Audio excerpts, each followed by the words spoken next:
teman-teman Liputan 6, muncul saat ini seruan untuk menarik uang dari Bank BUMN imbas dari adanya pembentukan BPI Danantara.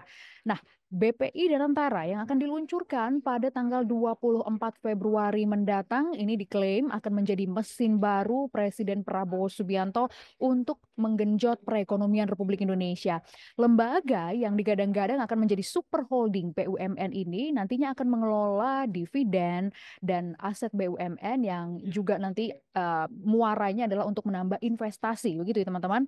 Banyak yang khawatir dan antara akan berakhir seperti kasus One Malaysia Development Bank yang tersandung skandal korupsi yang sempat heboh di Malaysia.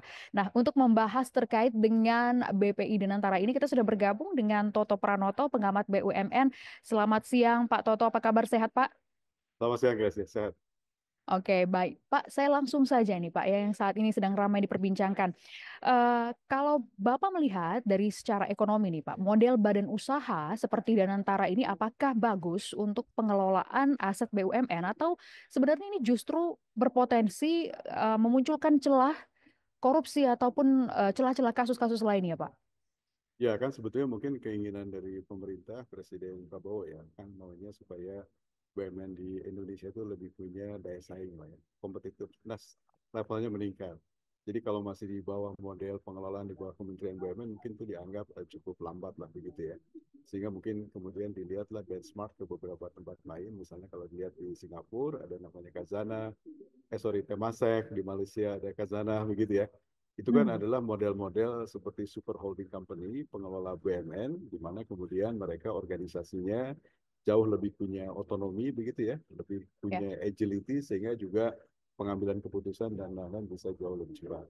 Nah mungkin dari hal semacam itu kemudian timbul keinginan dari pemerintah kemudian bagaimana menjadikan pengelolaan BUMN di Indonesia juga bisa menjadi lebih punya kemampuan seperti super holding tadi begitu ya. Sehingga Ya. kemudian pemerintah memutuskan untuk merubah pengelolaan BUMN dari model kementerian seperti yang lalu menjadi model sekarang di bawah BPI dan Antara. Jadi sebagai executing agency maka nanti BPI dan Antara bisa bertindaklah seperti super holding, Temasek, Kazana, gitu mereka bisa mengelola BUMN secara langsung atau juga kemudian mereka memiliki fungsi yang lain yang kedua, yaitu untuk pengelolaan fungsi investasi. Dan karenanya Hmm. diharapkan bahwa nanti mesin pertumbuhan Danantara bukan hanya dari pengelolaan BUMN yang ada, tapi juga bagaimana mereka kelola dana-dana yang mereka terima, ekuitas yang mereka punya, untuk bisa dikelola dengan jauh lebih baik sehingga bisa menghasilkan return juga yang lebih optimal misalnya ya. Dengan cara Ya. seperti itu diharapkan BUMN Indonesia bisa punya kemampuan ya yang Hmm. performance-nya atau kinerjanya jauh lebih baik dibandingkan pada masa pengelolaan sebelumnya di bawah model di bawah Kementerian Agama misalnya. Jadi dengan cara itu menurut saya harapannya Danantara ke depan bisa tumbuh sebagai suatu powerhouse baru di Indonesia ya mengelola state owned companies di mana kemudian mereka bisa menghasilkan kinerja yang lebih baik dibandingkan di bawah periode sebelumnya di bawah Kementerian BUMN. Mungkin itu saya kira harapan dari Presiden terhadap atau pemerintah terhadap Danantara ke depan. Oke, baik Pak. Tapi pertanyaannya, kalau menurut Bapak, apakah saat ini Indonesia sudah siap untuk membentuk Danantara untuk saat ini? Mengingat kita juga punya sejumlah problem yang lain, di mana sebelumnya juga kita sudah punya INA ya Pak ya. Mungkin nanti juga bisa Ya. dijelaskan kepada kita perbedaannya. Oke, jadi saya kira kalau keinginannya adalah membuat supaya BUMN kita bisa berlalu lebih kencang, ya saya kira ini bisa menjadi suatu alternatif Danantara ya. Nah, Mhm. jadi kemudian fungsinya tadi saya sebutkan bahwa dia Ya. selain mengelola BUMN operasionalnya, juga dia akan punya nanti satu holding lagi disebut dengan holding investasi. Nah, holding investasi itu selain dia akan kelola misalnya aset under management yang lumayan besar, juga dia bisa menjalankan fungsi implementasi dari proyek-proyek strategis pemerintah lah ya. Misalnya dalam konteks ini dia bisa kelola proyek-proyek strategis kaitannya dengan soal misalnya ketahanan energi, or ketahanan pangan dan lain-lain. Di mana kemudian mereka juga nanti bisa undang global investor juga untuk masuk ya. Kalau ada joint ventures yang mereka akan buat. Global investor kenapa mau masuk? Karena mereka percaya misalnya Danantara itu memiliki kekuatan ekuitas yang besar. Mereka juga mau chip in dalam joint venture study sehingga mereka mau juga share risk Sehingga kemudian global investornya percaya bahwa proyek ini betul-betul didukung oleh lokal investor yang betul-betul kuat begitu. Sehingga harapannya kalau lebih banyak nanti misalnya ada proyek-proyek yang kemudian bisa juga didanai sebagian dari global investor tadi kan sebetulnya harapannya foreign direct investment-nya juga akan lebih banyak masuk begitu ya. Sehingga ini kan tentu akan membantu pertumbuhan ekonomi Indonesia ke depan juga jauh lebih cepat kalau situasi ini terjadi begitu ya. Nah, dalam konteks tadi apakah kemudian pertanyaannya Danantara diperlukan apa enggak? Nah, jadi kalau model pengelolaannya bisa dibuat dengan cukup baik, sistem tata kelolanya bisa dibuat dengan lebih baik, segala macam, saya kira Danantara bisa menjadi suatu alternatif. Kalau lembaga lain yang lain, misalnya sudah ada juga Indonesia Investment Authority atau INA misalnya. Iya. Saya kira supaya kita tidak terjadi duplikasi, ya baiknya menurut saya INA itu nanti digabung saja di bawah BPI Danantara. Sehingga nanti dia bisa mengelola fungsi holding investment-nya, seperti yang mereka sudah jalankan sekarang. Kalau tidak, menurut saya nanti akan terjadi duplikasi ya, karena Danantara juga diberikan mandat untuk menjalankan apa seperti yang dikerjakan oleh INA. Jadi menurut saya sebaiknya itu digabung saja. Jadi INA-nya nanti bisa merge ke dalam bagian dari BPI Danantara. Oke, Pak, yang tadi juga sempat kita bahas di awal, saat ini ada seruan untuk menarik sejumlah uang atau tabungan gitu ya dari BUMN. Masyarakat takut uangnya di bank BUMN ini diputar untuk membiayai proyek-proyek strategis. Namun yang menjadi permasalahan apakah jika mengalami gagal bayar dan lain-lain ya, siapa yang akan bertanggung jawab? Kalau dari pandangan Pak Toto ini seperti apa nih, Pak? Iya, kalau dalam sistem keuangan perbankan kita kan sebetulnya untuk proteksi itu kan sudah ada lembaga namanya LPS ya, Ya. lembaga penjamin simpanan. Ya. Saya kira kan itu ada lembaga lain lagi yang bertanggung jawab terhadap soal keamanan simpanan masyarakat di perbankan ya. Tapi mungkin yang penting adalah bahwa saya kira BPI Danantara itu harus memberikan suatu keyakinan atau confidence kepada market, kepada masyarakat, bahwa lembaga ini dijalankan dengan betul-betul uh, berpegang kepada prinsip-prinsip good corporate governance begitu ya, bahwa para pemimpinnya betul-betul para profesional yang memiliki integritas dan juga pengalaman dalam pengelolaan investasi besar ya. Nah, jadi menurut saya kedua juga kemudian kalau mereka juga dalam sistem governance-nya diawasi oleh banyak pihak ya. Kan yang ngawasin bukan hanya Kementerian PMN sebagai Dewan Pengawasnya Danantara, tapi juga mereka harus berkoordinasi dengan DPR misalnya ya. Kan untuk pengesahan misalnya mengenai rencana bisnis dari BPI Danantara itu mereka harus di-approve juga sama DPR ya. Kemudian juga mereka Betul. harus koordinasi dengan Kementerian Keuangan dalam kerangka misalnya apakah atas rencana dividen yang akan ditargetkan di suatu tahun tertentu kan tentunya harus koordinasi juga dengan Kementerian Keuangan atau soal PMN juga misalnya. Jadi sebenarnya cukup banyak lembaga yang bisa mengawasi Danantara itu. Bahkan DPR juga bisa minta kepada auditor negara, BPK juga, untuk masuk ke Danantara kalau ada hal-hal yang diperlukan untuk penajaman lebih lanjut misalnya. Sehingga dengan berbagai macam fungsi pengawasan yang ada di berbagai macam stakeholders ini, mestinya Danantara kemudian bisa berjalan dengan suatu bentuk mekanisme pengawasan yang jauh lebih kuat. Sehingga keraguan masyarakat misalnya ya, terkait dengan apakah nanti Danantara akan bekerja berjalan di luar relnya ya mestinya bisa dijaga oleh berbagai macam pihak tadi ya. Dan yang lebih penting juga menurut saya adalah bagaimana Danantara dalam jangka pendek ini juga bisa memberikan keyakinan dengan cara memberikan semacam quick win projects gitu ya. Quick wins dalam arti bahwa performance atau kinerja BUMN setelah diambil alih oleh Danantara bisa memang betul-betul jauh lebih baik dibandingkan kinerja pada saat BUMN masih di dalam koordinasi Kementerian BUMN.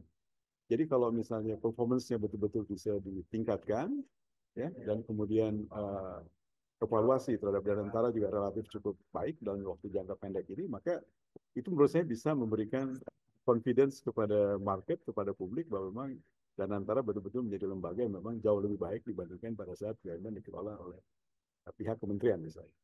Nah, ini menarik nih Pak terkait dengan confidence tadi karena masyarakat juga saat ini sedang kalau saya bisa mungkin menangkap apa yang terjadi di media sosial masih ragu-ragu terkait dengan pembentukan BPI Danantara termasuk apa yang disampaikan oleh Presiden Prabowo Subianto beberapa waktu lalu yang meminta mantan presiden untuk ikut menjadi Dewan Pengawas Danantara. Nah, kalau Bapak melihat ini akan seperti apa nanti fungsi pengawasan ke depannya apakah bisa berjalan dengan optimal atau memang cukup profesional untuk mengurus BPI Danantara ini? Ya, saya kira kalau kita membaca undang-undangnya dengan cukup cermat ya, Ya, sebetulnya dalam undang-undang yang baru yang sudah disahkan tadi, Dewan Pengawas itu sebenarnya disebut. Isinya adalah pertama eh, Menteri BUMN itu sebagai sekaligus Ketua Dewan Pengawas. Kemudian di situ anggotanya ada satu Menteri Keuangan dan satu lagi pejabat setingkat menteri yang nanti akan ditunjuk oleh Presiden. Itu adalah unsur Dewan Pengawas yang disebutkan dalam undang-undang. Tapi nanti ada lagi satu organ namanya Dewan Penasehat sebetulnya. Jadi kalau kita bicara Dewan Penasehat, mungkin yang disampaikan Pak Prabowo itu adalah para mantan presiden misalnya, atau ketua-ketua forum agama misalnya, itu mungkin menjadi pengawas dalam konteks dia sebagai anggota Dewan Penasehat, tapi juga sebagai bagian dari Dewan Pengawas yang sudah ditetapkan oleh undang-undang. Kalau bagian dari Dewan Penasehat, menurut saya adalah mungkin keinginan presiden bahwa mantan presiden kan tentu memiliki banyak pengalaman ya mengelola ya. situasi-situasi genting, emergensi yang mungkin itu dibutuhkan pada saat nanti mereka diminta advis atau nasihat oleh BPD Antara. Sehingga menurut saya lebih kepada pengalaman mereka dan juga mungkin soal kenegarawanan yang mereka miliki. Sehingga mungkin kita membantu lah, memberikan nasihat atau advice kepada para pengelola dan tentara. Jadi menurut saya ini dua hal yang berbeda. Kalau pengawas itu kan artinya berarti apa yang direkomendasikan oleh pengawas itu harus dilaksanakan oleh badan pelaksana. Ya. Tapi kalau nasihat, namanya nasihat kan, jadi sebetulnya nanti nasihatnya kalau dibutuhkan mungkin bisa dipakai oleh BPD Antara. Tapi kalau katakanlah BPD Antara merasa tidak perlu menjalankan nasihat itu juga mungkin mereka bisa mengambil keputusan yang berbeda. Oke, Pak, terkait dengan tantangan ke depan dalam pembentukan Danantara ini dan juga nanti proses berjalannya, apa yang perlu kita cermati di sini, Pak, untuk nantinya tidak akan ada kejanggalan ataupun ada kerugian ataupun hal-hal yang tidak diinginkan dari spekulasi-spekulasi masyarakat. Apa yang menjadi tantangan terbesar di Danantara, Pak? Ya, saya kira hal yang perlu diprioritaskan oleh BPD Antara ke depan ya. Tentu dari segi yang pertama adalah segi kesiapan organisasinya. Jadi organisasinya itu harus betul-betul mencerminkan organisasi yang independen, yang memiliki otonomi begitu ya, sehingga mereka bisa menegakkan tata kelola dengan lebih baik. Ya. Apalagi kan di dalam undang-undang disebut bahwa BPD Antara kepala bertanggung jawab langsung kepada presiden. Itu artinya adalah bahwa intervensi-intervensi dianggap tidak perlu nanti kemudian bisa dimitigasi lebih awal ya, karena bosnya dan antara nanti langsung ada di bawah presiden. Ya. Jadi saya kira secara struktur organisasi mereka harus betul-betul menyiapkan itu dengan cukup baik begitu ya. Kedua juga kemudian dalam organisasi tadi tentu bagaimana tata kelola dibuat begitu ya, sehingga kemudian tata kelola itu bisa menjamin bahwa organisasi akan berjalan sesuai dengan tujuan tanpa kemudian ada berbagai macam hal yang bisa mengganggu pencapaian tujuan organisasi tadi ya. Jadi yang tadi saya sebutkan misalnya bagaimana fungsi pengawasan dari berbagai macam pihak itu bisa berjalan dengan baik ya. Dan kedua juga kemudian Danantara diisi dengan orang-orang yang profesional, berintegritas, dan memang memiliki pengalaman yang cukup ya untuk mengelola investasi dalam jumlah besar. Ya. Dan ketiga, saya kira yang lebih penting juga adalah bagaimana kemudian Danantara juga bisa melakukan proses uh, relasi ya dengan para stakeholders dengan cukup baik. Yang penting menurut saya adalah juga kemudian bagaimana masa transisi sebetulnya dari Kementerian BUMN kepada BPD Antara itu bisa dijalankan dengan baik. Sehingga tidak ada gap, tidak ada kemudian kesenjangan yang membuat proses pekerjaan di Antara bisa menjadi terhambat karena misalnya proses transisi yang tidak berjalan dengan mulus ya. Saya kira tiga hal tadi menjadi hal penting untuk meyakinkan kepada publik bahwa kemudian Danantara ke depan bisa berjalan sesuai dengan apa yang kita inginkan. Oke, baik. Sudah dapat intinya, Pak Toto. Terima kasih sekali, Pak, atas penjelasannya terkait dengan BPI dan Antara ini. Semoga teman-teman Liputan 6 juga mendapatkan manfaat dari penjelasan Pak Toto yang sudah kita dengarkan bersama tadi. Pak Toto Pranoto, terima kasih sudah meluangkan waktunya bersama dengan Liputan 6 SCTV. Dan itu tadi wawancara kami dengan Toto Pranoto, pengamat BUMN dari Universitas Indonesia terkait bagaimana skema BPI dan Antara ke depannya yang akan mulai diluncurkan pada tanggal 24 Februari 2025 mendatang. Saya Gracia Ben, terima kasih sudah bersama kami di Sedang Viral Liputan 6 CTV. Sampai jumpa.